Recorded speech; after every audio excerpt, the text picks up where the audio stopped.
What's up, you guys? I'm here with a new video today, and I'm here to talk about just something that's been messaged to me a couple times lately, and it has to do, of course, with this deck. This, of course, is Billy Breaks, first place YCS Dallas 60 card control deck, and everyone has been like blowing up the internet and blowing up like everything, talking about what is this deck, what does it do, how did he pilot a deck like this into the top 32 and then into the top 16 before drafting and then eventually winning in the finals. The draft part, everyone knows how draft works. If you have superior draft skills, if you draft the better cards, you're gonna have a advantage. That's not the point of this video. The point of this video is how did 60 cards work? Now, a lot of people might remember that Mermails were one of the first decks to play like 50 plus cards. They would play 40 plus cards, 50 plus cards, and they would still win. They would win because the deck did something that a lot of other decks didn't do. All the cards worked in perfect synergy with each other to search each other out and to combo off, and you would thin your deck out so fast that sometimes you wouldn't even notice the difference, and it gave you more options with more cards. I guess the same theory can be applied here. Now, if you look at how this deck is broken down, it's pretty crazy. You have a full Burning Abyss engine. The only difference is that he's only playing one.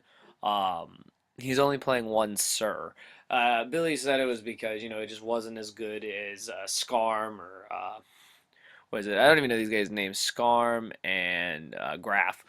So outside of that, he played the basic Burning Abyss engine. He also played the tour guides in conjunction with Curry Bandit, stuff like that.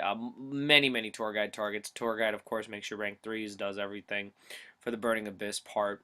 Onto the Shaddolls, he played the 10 Shaddol monster engine, another engine that works in conjunction with everything here.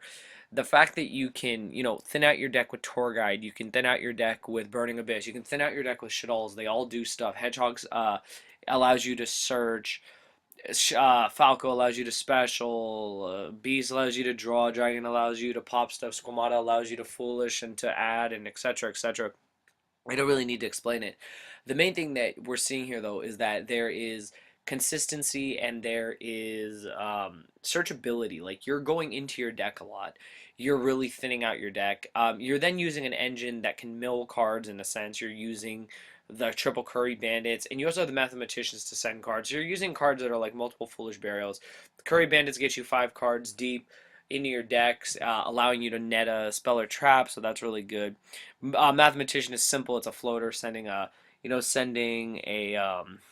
monster to your graveyard. Triggering your Shaddolls, triggering your Burning Abyss. It all works in perfect conjunction.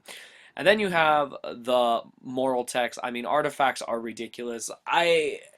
It's one of the few engines that I didn't like at first, and it eventually really grew on me. I think that engine is absolutely insane.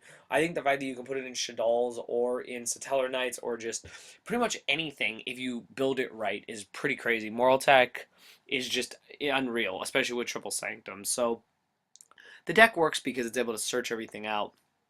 And then, of course, the obligatory Chaos Beast, BLS, and then Valor's hand traps to stop things. Billy said it was just one of the best cards of the format. But people were saying, how do you do it? Did he get lucky?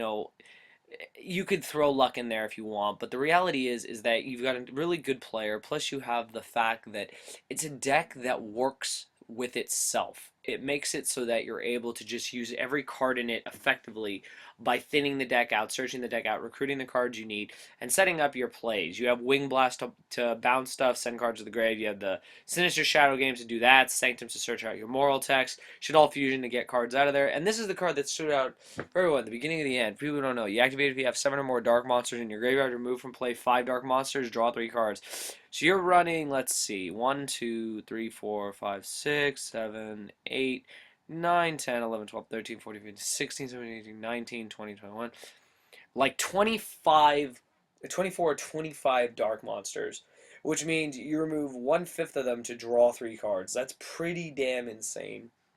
I think that was one thing that just a lot of people, um, you know, a lot of people didn't even think about is, wow, how easy is it for me to get 7 dark monsters in my graveyard and then just, play beginning of the end, draw 3 cards. That's really, really crazy.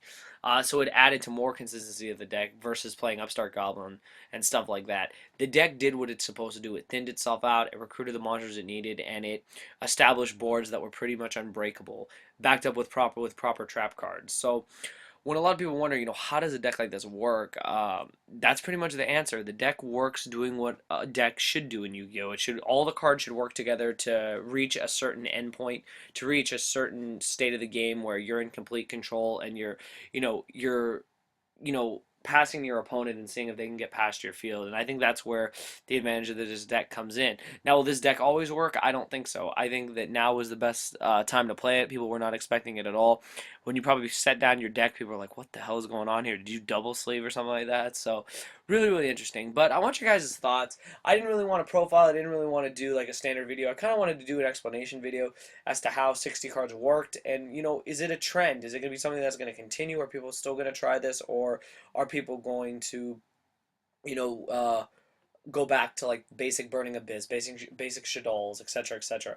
Time will tell, but those are just my thoughts on the deck. I think it's a really, really cool deck. I think it's definitely innovative, and I think that the fact that the engines work so well together shows that Burning Abyss, Shaddolls, Artifacts, all these previous engines that have been released, that they were really just good engines built into the game, and the fact that they work in conjunction with each other is just really, really cool, and I love when decks can do that. So just leave me your thoughts below. Do you like the deck? Do you not like the deck? Do you think that this was just a fluke? Do you think it's something that will continue? Do you think people will find other ways to combine other decks?